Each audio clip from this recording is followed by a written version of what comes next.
So Jake, as I look at YouTube and the opportunity we have as SaaS companies, like it's enormous, right? It's like the only video channel. I think a lot of attention is dispersed between like LinkedIn and Instagram and Twitter, whatever, TikTok maybe a little bit too, but like for long form video, everybody goes to YouTube. So like for me, it's the only place to be, arguably like the only kind of content medium that we shall be focusing on. But I think a lot of the stuff out there is like how to be the next Mr. Beast, right? Or how to be the next PewDiePie or something like that, right? How as a SaaS business owner should I, or folks who are listening to this, think about YouTube differently for a business purpose than, being the next kind of big gaming channel or something? Yeah, so that is a very good point. It's a little cringe when people try to be something that they're not. And for SaaS, like it's so easy. Like you can just kind of educate your customers, and then you're building credibility. And then when they're like, okay, well now it's time for me to hire somebody, they know that you can do the job. So it just makes the sale so much easier. I have like a little SaaS myself, and I was like searching for like how to do something. And once I realized how to do it, I realized that it's going to be so much harder than what I thought it was going to be. So instead of me figuring out how to do it, I watched some guy's channel. I watched like 10 of his videos. I said, holy crap, I'm not doing this. Can you do it? So, instead of him being some like crazy Mr. Beast, type of entertainer, he was just an educator. And that just built so much credibility. So I didn't even like look for competitors. I was like, I know this guy can do it, and I want him to fix it. So that was for consultants, but kind of the same thing with SaaS. Hrefs is a great example. They have, and they're running, it's the same playbook. It's pretty much like, hey, here's how it's done, and here's how, the content is like, here's how it's done. And then the solution is, if you want us to do it for you, or if you want to do it easier, then hire me or use our SaaS. So Hrefs, if I were a SaaS company looking for, somebody who's doing it well, Hrefs is the, in my opinion, it's an easy one to copy, and not copy, but like just to emulate, take their playbook. Yeah. Like, all right, cool. I'm just going to, emulate. I like the word model, but like, let me just do exactly what they're doing, but for my industry, and then just go from there. Cool. So that's really, one thing that, so I've been doing this about 6.5 years. And one thing that I struggle with, and I'd love your perspective on this, is like, how do I stay hip with the latest stuff, as I'm not a new participant to the podcasting space for sure, not a new participant to SaaS. How do I stay up on all the latest stuff? And I've talked about this topic before, and Ahrefs is the go-to for me, but they're also an older company. Arguably, like they do really well. But I'm glad to hear that from your perspective, that's like the gold standard too, because that's always the one I point to. I'm like, hey, if we can make our channel just like theirs, we'll be a success. So that's good. Yeah, I mean, there's a couple things that you could do. Like, you could be a little bit more of kind of edutainment and instead of just talking to, just like using the SEO example. So instead of just saying, hey, here are 10 ways to rank number one in Google, or here are 10 ways to find long form keywords, you could also say like, here is how I ranked number one in Google, or like, my biggest mistake in ranking number one for Google, and then just kind of give them what they need through you showing how you did something. That could be another way of doing it. And I don't want to say, education isn't done, but just being a little bit more edutainment and showing and telling a story of like, hey, here's how I did it. I used this software. I used my own software, and I achieved the goal that you're trying to achieve.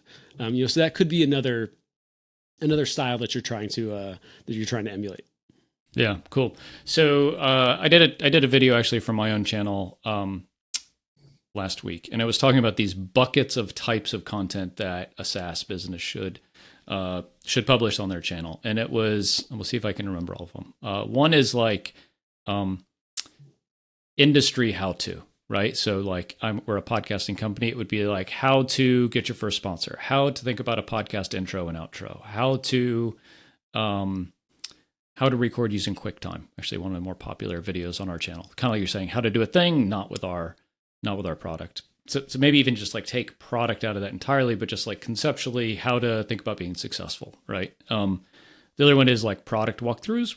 Maybe I'll there bifurcate it's our product or it's just another product. Like, hey, how to use Riverside? We use Riverside for recording this.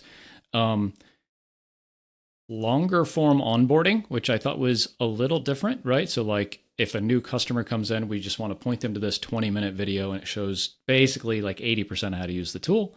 And then the last one was like testimonials. We have a thing where we do like video testimonials with everyone who scores like a 9 or 10 NPS on our survey. But those are like the 4 or 5 types of content that we publish, and then podcasts. We do video for most of our podcasts, and we publish them to our YouTube channel. Anything that I'm missing there before we talk about like the allocation of those types of styles? Yes. So yeah, I like them all. And this might be a personal preference. But I typically like to have like one format, one channel type, one audience, and the end goal for YouTube, I believe, is for someone. So the end goal for YouTube is to have people spend as much time on their platform and be satisfied, as much time as possible. So I like to have, if it's like a 10-minute tutorial, or not necessarily a tutorial, but like 10-minute education video, I like for all of my videos to be 10-minute education videos, because someone can just watch like one video and just watch the entire, like every single one of my videos and get value out of that. When you start sprinkling in testimonials and like an hour-long podcast, like a 5-minute testimonial, a 10-minute education video, and an hour-long podcast, then it's a little different. Like, users, people, like we like what we like. So I'll give myself as an example. Before YouTube broke out like shorts and like long form content, or shorts and like non-shorts, everything was kind of mixed in the homepage, and I had a knee problem. So I was watching Knees Over Toes guy, who's like really popular YouTube guy, and I wanted his long form content. Like I didn't really want to see shorts, and it was so hard for me to binge his channel because like every other video is like, okay, do I actually want to watch this? I don't know. Interesting. So okay. it gave me little hurdles. It didn't just like suck me in like, cool, everything is for me. And I'm going to watch every video. The opposite is true, I think, with like Squat University is another one where it felt easier for me to just binge all of his videos, because I didn't have to add that extra layer of like, okay, is this a short? Do I like, no, I want something meaty, or, even this wasn't the case here, but like, oh, is this a 60-minute video? I'm not in the mood to watch a 60-minute video. Yeah. So I just like everything kind of, in one bucket. And, the more competitive your niches, like the more you have to play by YouTube's rules. And if you're the only channel who's giving people what they're looking for, and what they need and what they want, then it doesn't really matter. You can do whatever you want. But if you are trying to compete in a saturated niche, then it's, it would be better for you to kind of, play by YouTube's rules. Okay. Wow. All right. I'm losing my mind here. Okay. So I really totally agree with what you're saying, but I never thought about it like that. And I don't have like, data to back this up, but I have noticed that most of the successful channels are one content. Like, like Mr. Beast is the easiest thing. Like every video, 12 to 20 minutes, same content, same, and really he probably has like, like you mentioned the buckets, he has a couple different buckets, but like they're all in the same format. Okay. So, all right, then for our channel, right? I think the easiest one to get rid of would be the podcast episodes themselves. Just break them off to their own channel, right? We call our network of podcasts Castos Originals. So, hey, this is the Castos Originals channel. If you want to see our podcast content video format, go over here. That's easy. Testimonials also, like we're recording them mostly for ads, so I think that we can get rid of those. But then like you're down to like the success and then like the product walkthrough stuff.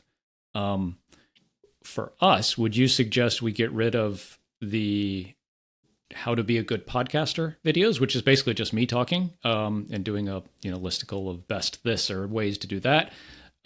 Because I think that, like you're saying, Ahrefs like just shows their product in every video. So I guess we would want to keep those, right? It could be a mix. It could be a mix. Like I'm thinking about the customer, and I'm thinking about what do they want. They do want to know how to make a podcast, and they do want to know how to find a sponsorship, and they do want to know how to record on on QuickTime, but also in addition to the stuff that they want to know that like you guys help with. So I would want to know, I would just think about what does my audience want, and how can I make all of my content in one format and deliver that to them. I really like the idea of attracting and building a relationship on social media, and then like selling via email. So, and obviously like, once a quarter, once a month, once a year, like, doing like a shorter testimonial, like hard sales video. But for the most of my product, I would love to just, build my email list to, as many people as possible. And like, my YouTube channel is focusing on mostly building the email list, giving the audience what they want. And then all of the sales, all of the kind of deeper nitty gritty stuff that's going, I'm emailing that to them. That's how I would do it. Got it. Man, you're rocking my world. Okay, cool. So you touched on something that's really important, because like we also have this concept of like a media brand, right? Like if you're talking about our customers who are businesses, we believe that like podcasting is a really integral part of the whole kind of ecosystem of them being like an omni-channel media brand, right? Social media, long form audio and video content kind of sits in the middle, and then website and email at the bottom, like you're saying. How do you think about the types of content that you create between social and, just say YouTube? Let's just discard podcasting, but like social to YouTube to email. Where, like, how do you think about the? It's my day to create content. How do you think about like, where do I start? I want to talk about this thing. Is it a tweet? Is it a YouTube video? Is it an email? Is it all three of them? Like, okay, because I mean, frankly, a lot of times, like I'll sit here and I'll turn the camera and the microphone on, and I'll be like, I don't, not just what I want to talk about, but like where I'm going to put it and how I'm going to present it first, because I think that like we can record a YouTube video and then cut a bit out for a video piece on social or something, and then like we got to write the email later. Like, where do you start? How do you figure out like the whole path to create those three channels of content? Yeah, that is a really shitty question. I'm sorry. That was terrible, no. I mean, let's see how you do. It's not really. It's a good question, because it's a hard question and it's a real question. Yeah. So no, I don't think it's a bad question. I think I'll give you a couple of examples. So for me personally, for my personal brand, like the Creator Hooks brand, what I did today is I'm working on a YouTube video. It's not my video. I'm working. I don't like really have a YouTube channel. Twitter is most of my stuff, but I'm working with vidIQ, and we're gonna make a video together, and I'm working on the hook, and just like the first 3 sentences of the video. So I tweeted it out today. I just wanted to see, do people like it? Like, are people engaging with this tweet? And if it passes the tweet test, if it gets a lot of engagement, comments, bookmarks, retweets and all that stuff, then I'll be like, okay, cool. This is a good hook, and this is what we're going to go with in the video. So Twitter for me is more just like, shoot my shot, really, low key. I'm sometimes Threads if I want to test something more. But yeah, I mean, you mean a Twitter thread or the Threads platform? A Twitter thread. Sorry. Yeah. Okay. I don't know if anyone's still using Threads. I'm not sure either. I was tempted, but I'm like, we'll see. Yeah. We'll see. I'm a very slow adopter. I'll let other people figure it out first, and then I'll dive in if it's worth it. And so far, it doesn't seem like it's worth it. Doesn't seem like it, So anyway, so yeah, so with Twitter, it's a big testing ground to try to see what works. And then for YouTube, so back when I was a channel manager, and I do have my own little kind of testing YouTube channel.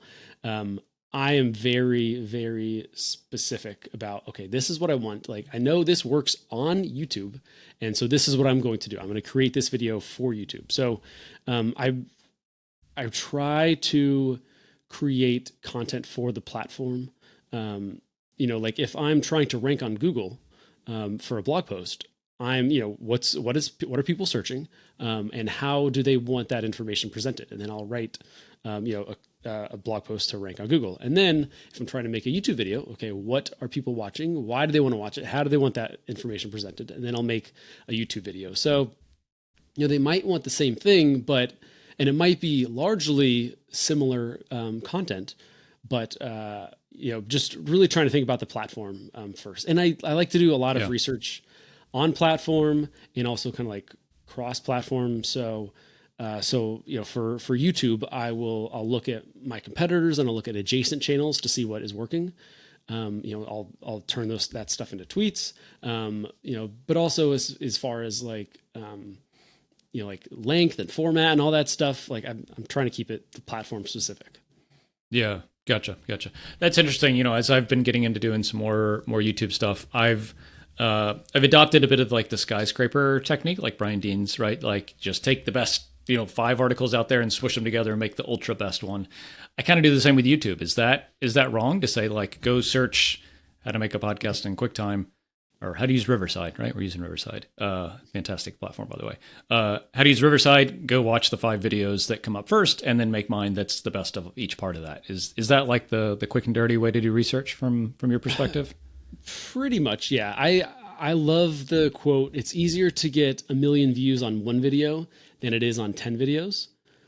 So that pretty much means just like focus on quality. So like, if you start cranking out 3 videos a week just to, create content and like, okay, we just need to be out there. And you're not doing that good of a job with your title, with your thumbnail, with your idea, with your content, with your storytelling and all that other stuff. If you're just cranking out mediocre content just to crank it out, then it's going to be okay for the algorithm. Like, cool, people are going to see it. But if you take your time and create one really good video, maybe it's longer and people are going to watch it more. YouTube loves that. It's a great topic. You like spent time on your title and your thumbnail. So more people are going to click it. So the YouTube algorithm is pretty much click and stick. So if you can focus on those 2 things instead of just kind of spray and pray, then you're more likely to get more views, subscribers, sales, and also build a loyal audience because they're like, oh crap, like this company creates good content. So that is so essentially, yes, the skyscraper technique. Do all your research, put them all together, and like make as good of a video as possible. I'm not a fan of just, okay, we need to create content every Tuesday, Wednesday, and or every Monday, Wednesday, Friday, just because that's what we do. It's like, no, let's create really good content and bring something for our audience that they're going to love. And is once a week good enough for most SaaS businesses? It depends. I don't think that consistency matters that much. So, hot take. Okay, that is a hot take. If you look at Patty Galloway, who's one of the best YouTube consultants, he publishes like once a quarter. I don't think he's published in like a year, but like when he was publishing, he was doing it like once a quarter.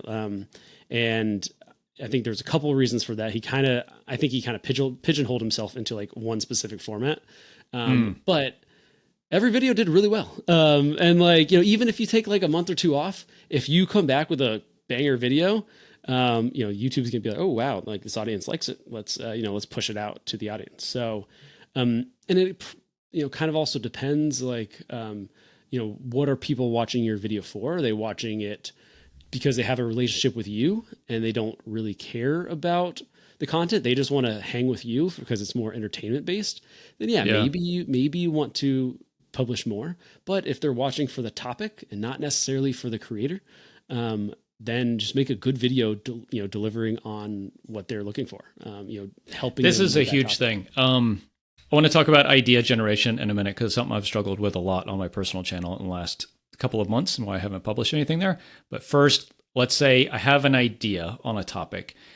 How do you decide to optimize it for kind of the three ways that people view your content, which is search, recommended next, or because they're subscribed and they're a fan? Like, how do you think about, for this topic, I want to optimize it for this kind of discoverability avenue? Yes. So I don't really think about the third one. They're subscribed and they're a fan. If they're subscribed and they're a fan, they're probably going to see it on their homepage. Yep. So I don't know. So I don't really think about it. I mostly think about, is this for browse and suggested or search? I kind of think about in those two buckets. Okay, great. And first off, the easiest thing is, are people searching for it? If they're not, then okay, this is definitely not this isn't a search video, because there's not enough, search volume. So you could, and sorry, where do you get that information? So sometimes you can use keywords, or you can use keywords everywhere. And there's a bunch of different tools. My favorite thing is I'll just search and I'll search how to start a podcast, and if the first 5 results are, if they have fewer views than what I want, then it's okay, this is not, this I'm by searching, you can see, all right, this will happen to my video if I rank number 1 for this. And if that result is not what you want, then, then go for browse and suggested. So YouTube, does kind of make it a lot easier just to tell you, okay, cool. This is what the search volume is like. But you do have to factor, a channel size. So if the number 3 video has 50,000 views and number 1 and 2 each have 2,000. Well, let's go for the number 3 video and let's check out their channel and do a little bit of research. Okay, they averaged 50,000 views. So cool. This video was on average for them, but the other channels, they averaged, 1,000 views and this did well for them. So, okay. I think I fudged those numbers, but just, no, I think I know what you mean. So you're basically saying you look at the result, the views and the search results, and then compare that to was this about average for the reach of a channel? Is that what you're saying? Correct. Yeah. Because because if somebody's ranking for something and they have 1 million subscribers and they have a very dedicated audience, then it's probably not the fact that this video ranked in search that got all those views. Yeah, got it. So yes, that's what I do. And if you see the the top few videos don't have as many views as you would hope, then don't do it. Don't make it. And then you can talk about the same topic, but just position it for browse and recommended. Okay. And then how you do that is you can use curiosity, you can use fear, desire. You can talk about kind of the end benefits. Talk about another kind of example that I like, or metaphor, is the chocolate covered carrot. Okay. You need to eat the carrot. But nobody really wants to click on the carrot when you're next to all this other junk food, like Mr. Beast videos and TikTok reactions and all that other stuff. So you give them the chocolate covered carrot, and you talk about their biggest dreams, and so if it's a video is how to start a podcast, well, nobody really wants to learn how to start a podcast, but how to have a podcast that generates 100,000 downloads a month. How to blow up, the easiest way to blow up your business, and the answer is start a podcast. Yeah. So trying to figure out, what are some other ways where you can position that content where this is the stuff that they need, but they don't necessarily want. Yeah, I love it. Dan Martell calls it chocolate broccly. So it's a fantastic, nice. So it's a fantastic metaphor because you say it, and I'm like, fuck yeah, I know exactly what you're talking about. Okay, cool. That's really helpful. I think that's a good segue into what you do with creator hooks. So you give us a spiel on kind of where you typically help channels to grow their audience or to grow their channels. So I help. So, when it comes to ideas, there's a framework that I love called the topic and the frame. So your topic is, a proven topic. So, let's say we wanted to start a podcast, how to start a podcasting channel. what we would do is we would look at all of our competitors, and we would, let's just say we have our top 5 competitors. I would look for outlier videos. So like if they average 1,000 views a video, and then one video has 10,000 views, like, okay, noted. I'll take a note of that. Then I'll sort all of those channels by most popular. And I'll try to find, the topics that are popping up all the time. Maybe it is, how to get land your first sponsor. So, okay, cool. Well, I need to talk about sponsorships. And doing that with, all five, or, all of your competitors, looking for outliers and most popular, looking for trends in those, and that'll give us proven topics. So, we know what works. And then we also want to look for the frameworks. Like, how do we position those topics in an interesting way to get people to click? So, kind of the easiest thing is just modeling your competitors, right? And that is going to be the highest likelihood of success, because it's proven that it's been done.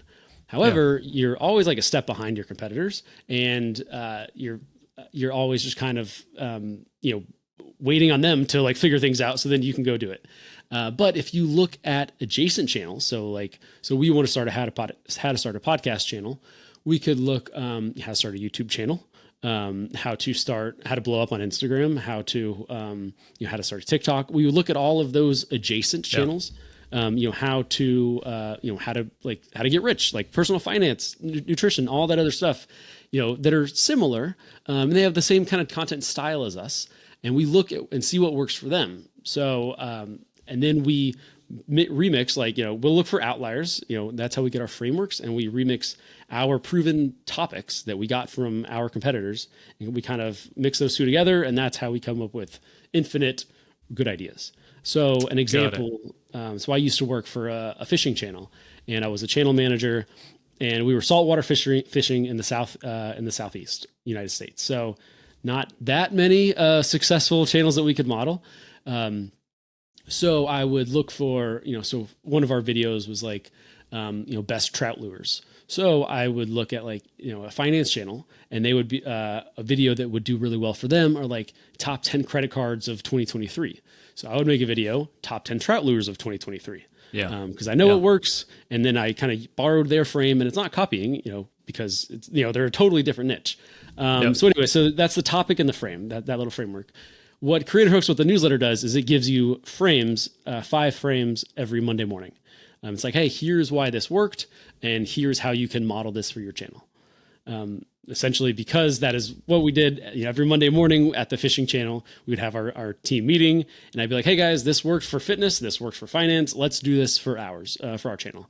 So that's what Creator Hooks does, is it kind of gives you ideas that you can model and kind of breaks down the reasons why they worked, so that you can think outside of the box even more, and really understand psychology and use that to help come up with good ideas.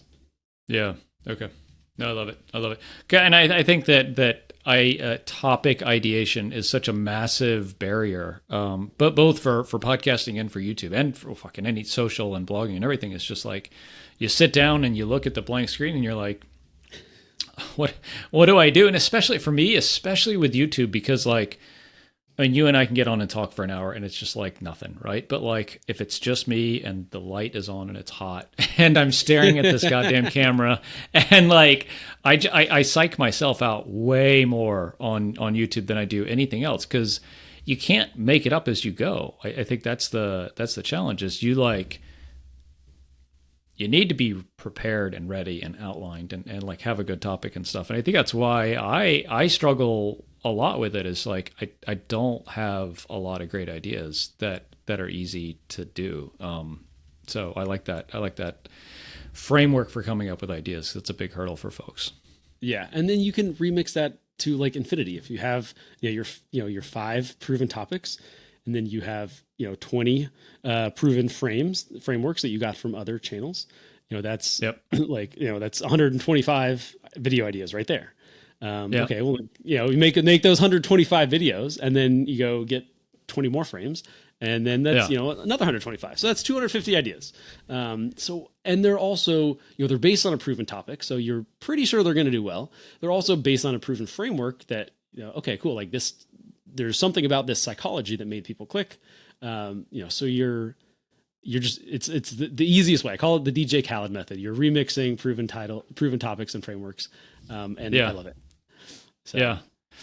Let's talk about psychology. Like, I know the title and the thumbnail are like, whatever, 90% of getting someone to click, right? Like, someone who's relatively new to YouTube, like, what's the 80-20 of that?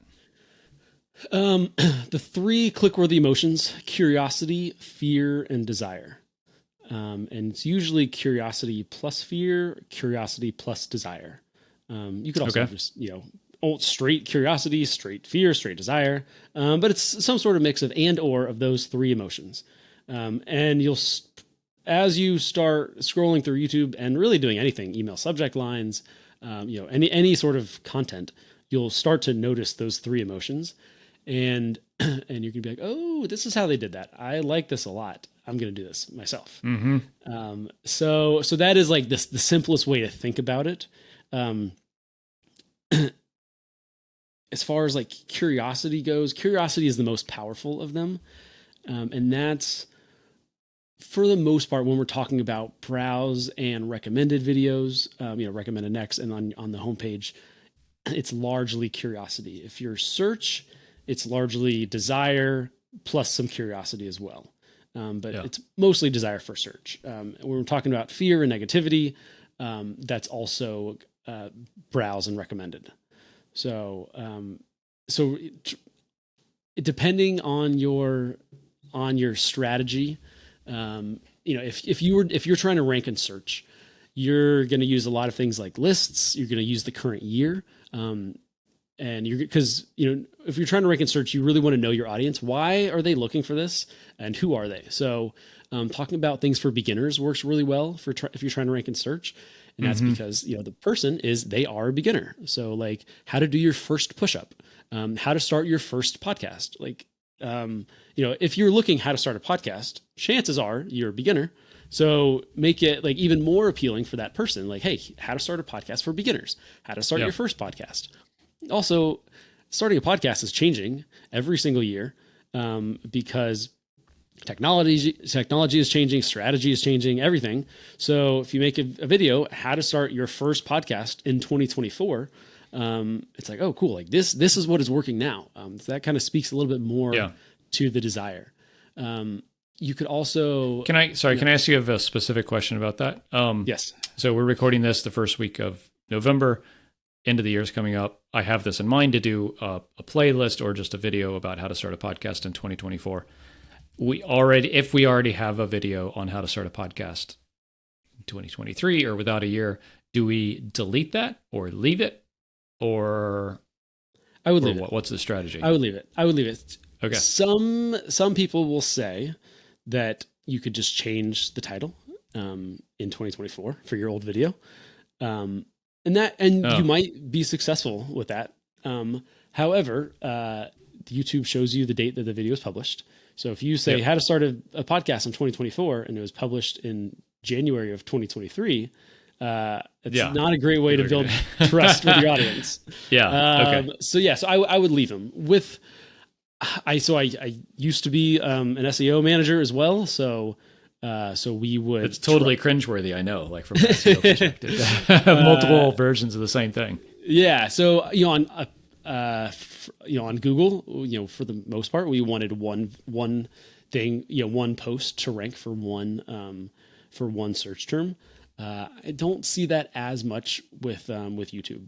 If it were me and I'm trying to, and I have, I have my how to start a podcast channel, I would probably make the same videos every year. So it'd be like, podcast predictions in next year. And I would publish that video in like November or December. And then I would do how to start a podcast in, next year. And I would publish that in like December to like March. How do all the how-tos that are changing, I would make them every year and I'd use the current year. And I would just make those every single, the change of the year, every single year. And they would be slightly different, but it's such a powerful strategy that it's worth making the same video every year. Because it's not really the same video. It's changing all the time. Yeah.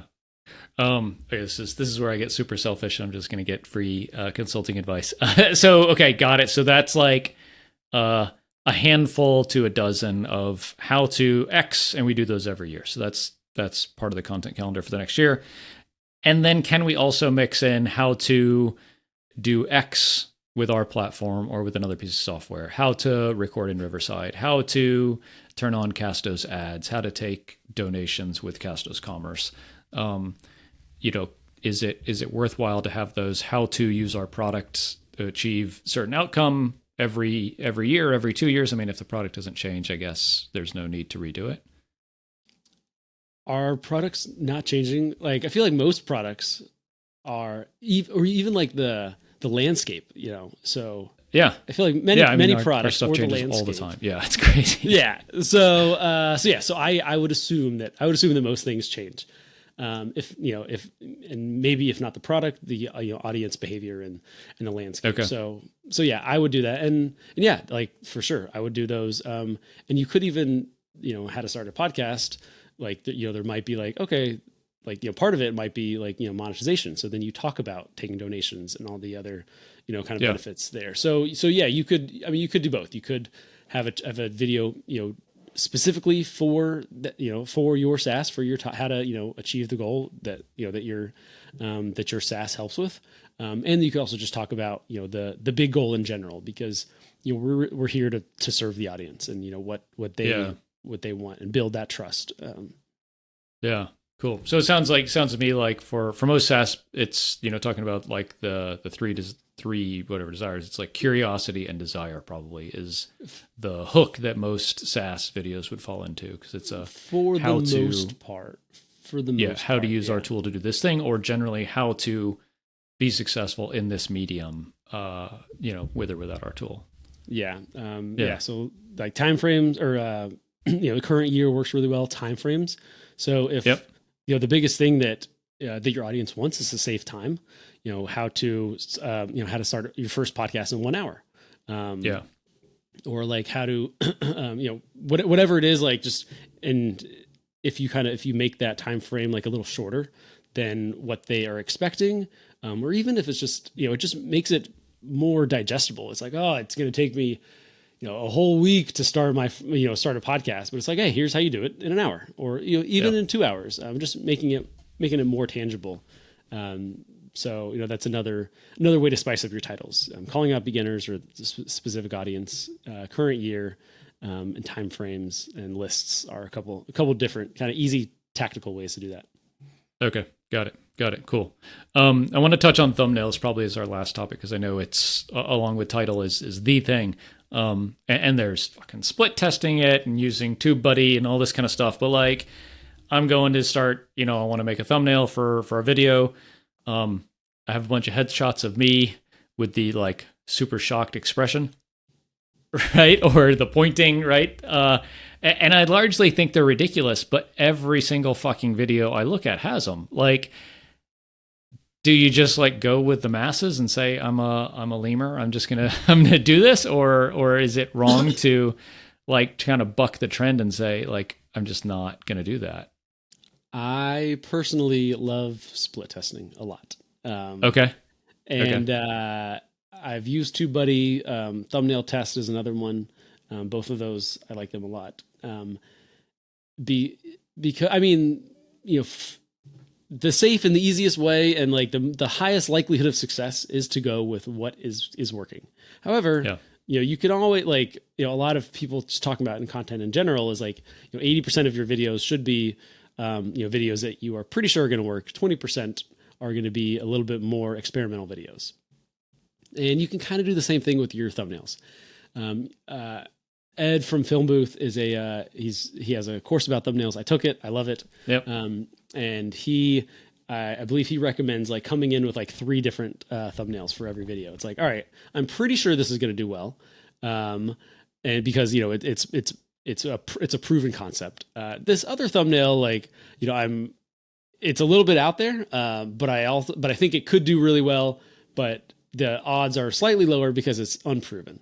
And I can't remember what the third one was, but just probably coming just with like wildly different, right? Like just a flyer. Yeah. Yeah. and you could, you could mix up, and it also depends on what's different about the thumbnail. You could have different thumbnail text, and it doesn't.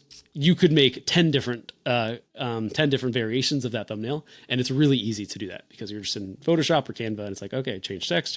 Like, you're not needing to come up with like some crazy abstract idea. Yeah. Yeah. Because that was kind of a follow-up question. So I look at Diary of a CEO, right, as like the pinnacle of like podcast YouTube channels. Like they're just amazing.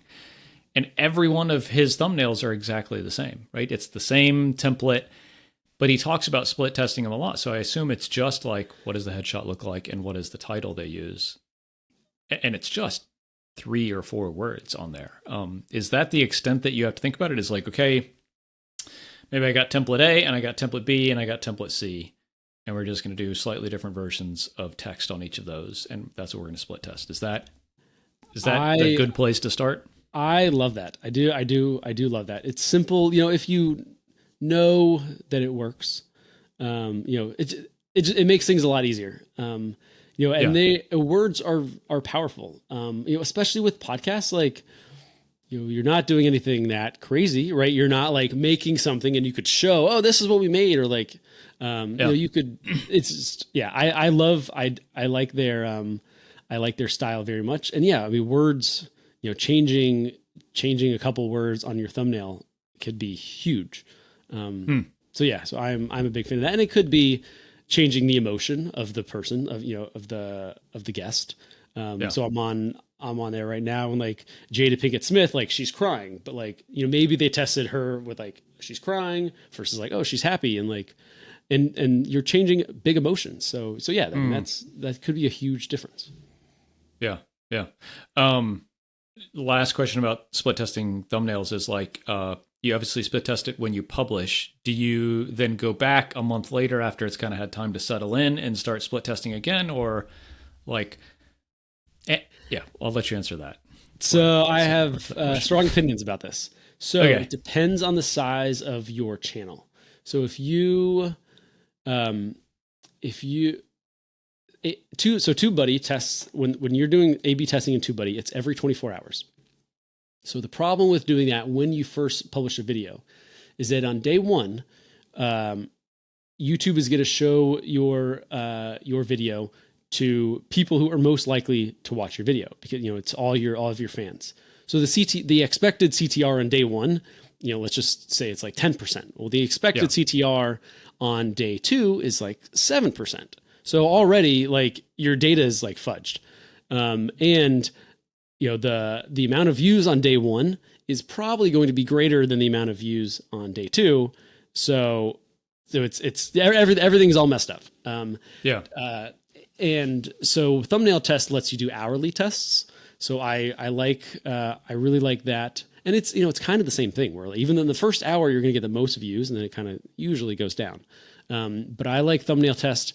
If you have a big channel, if you're getting a couple hundred views an hour when you first publish, for one of my channels, unless I'm like very, very certain about the thumbnail, I almost always have an hourly test on day 1 of 2 or 3 different variations of the thumbnail. And then I usually don't do any of like the daily tests. So I'll do an hourly test on day 1 if you have a lot of traffic. If not, I probably wouldn't do TubeBuddy or a daily test because the numbers are going to be fudged. So I would wait like 5 days.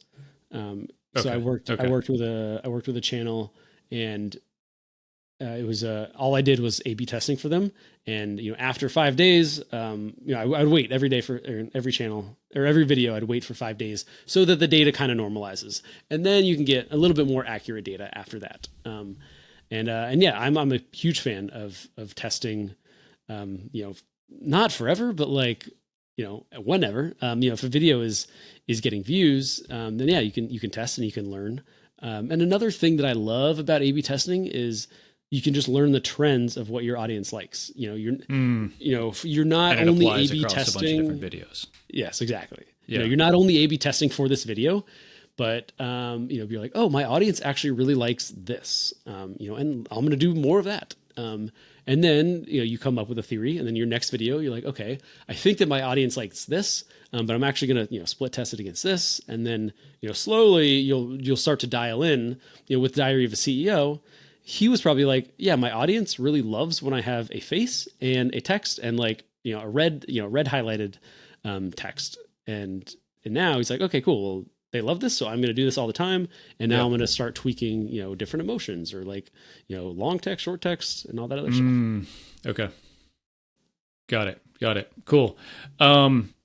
Anything that we didn't cover that you think is important for businesses or brands or SaaS in particular to think about with YouTube? Nothing in particular. I think just modeling is like the secret to success. And like, so, I'm working on my SaaS right now, and I am not a SaaS guy. So I went and I signed up for like another social media SaaS, and I was like, oh, here's how they do their onboarding. Here's like their email follow-up sequence. And, your audience probably knows like, okay, cool. Like that's how, there's best practices, and you can kind of model things from other SaaS companies. And you can be like, oh, this is how like their dashboard is set up. It's the same thing for YouTube. It's like, here's how they write their titles. Here's how they make their thumbnails. Here's how they do their lighting. Here's how they do their editing. Here's how they do their scripts. So just finding a channel to model and sticking, following that channel as closely as possible until you find your own voice, is what I would do. And it's my thing, as I'm learning something, and it can be, one of your competitors, but it could also be an adjacent channel, like, how to start a podcast, how to start a YouTube channel. Just do everything that this how to start a YouTube channel would do. And then you'll figure out your voice, you'll figure out what your audience likes, and then you could start being unique. But yeah, I'm a big fan of not trying to reinvent the wheel, just modeling and taking that step by step. Cool, man. Super helpful. We'll have to have you on for like a part 2, or we'll do like a teardown of the Castos channel. And then I want to talk about personal branding, because I actually think for me, that's like maybe one of the great untapped areas of YouTube is like, you see all these fucking personal branding guys on LinkedIn and Twitter talking about, oh, my personal brand and email newsletter and all this kind of stuff. And I don't see anything about it on YouTube. And I don't know why, because the same people like us consume on both platforms, and I don't see anybody talking about it there. So, yeah, I think that maybe we'll have a part 2 about that. Yes, that would be fun. Yeah, cool, buddy. I could talk about this stuff all day. Awesome. Jake, for folks who want to check you out, creatorhooks.com for the newsletter and the updates. Is that the best place? Yes. Yep. Creatorhooks.com. Free newsletter every Monday morning. So awesome. And on Twitter, you are JThomas__. All right, we'll include it in the show notes. It's Jake. Just search Jake Thomas, look for a guy with a beard and a dog, and that's me. Awesome. Cool. Jake, this was super fun. Thank you so much for coming on the show. I really appreciate it. Yeah, thanks for having me, Craig. All right.